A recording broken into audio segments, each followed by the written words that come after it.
Before you pull that trigger, do you have to? Fred Cately, who asked us not to show his face, says he asked himself that very question April 23rd when a man broke into his past Christian home.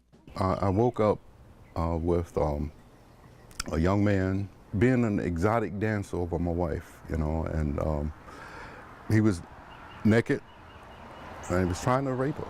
On instinct, he reached for his firearm. I pulled out my weapon and I was going to shoot him in the head. But his faith and his wife's pleas of mercy for the man gave him a change of heart. Instead, he held the man at gunpoint until police arrived. This kid was unarmed. He was no threat, no physical threat. He was an emotional threat, but no physical threat to us. Let them do their job. But Cately says had the man been armed, it would have been a completely different story. He would have been dead. One of us would have been dead. And that's the familiar outcome in these types of scenarios. Frequently, homeowners choose to shoot, and in many cases, they have the right to. District Attorney Tony Lawrence says there's two laws that protect you should you choose to pull the trigger in the instance where your home or person is threatened. The first is self-defense. The right of self-defense is the right to act reasonable. The apprehension has to be reasonable. You can't use a bazooka to fend off a fist. But the second is a bit more inclusive.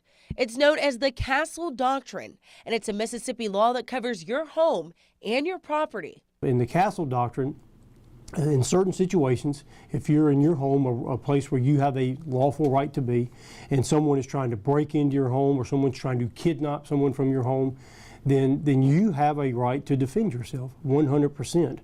And by defend yourself, he means, if necessary, lethally. We believe in guns in this country, and you have a right to, if you can lawfully possess a gun, then you have a right to lawfully possess that gun in your home and use it to defend yourself if the need arises. Rebecca Bulkholter is the manager of Corey's Pawn and Gun.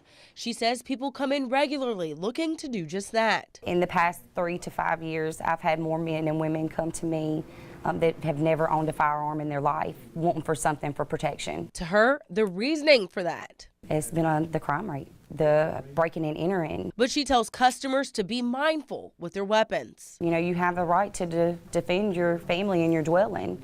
The laws are very tricky. And Lawrence says she's right when the question arises whether a shooting in these situations is justified. Sometimes it can be very hard to determine. Cately says although legally he had the right to pull the trigger, he's happy with his decision. I had to go through all of these emotions. Am I less than a man for not killing him, and why didn't I?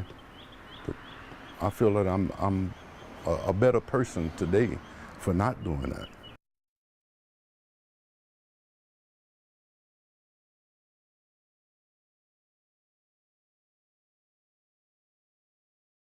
If you saw somebody right now come into this area and start shooting people, what would you do?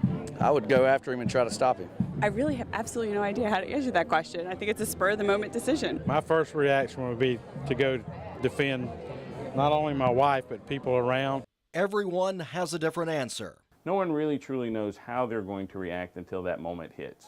Police departments all over the country are trying to help people know exactly what to do when their lives are on the line.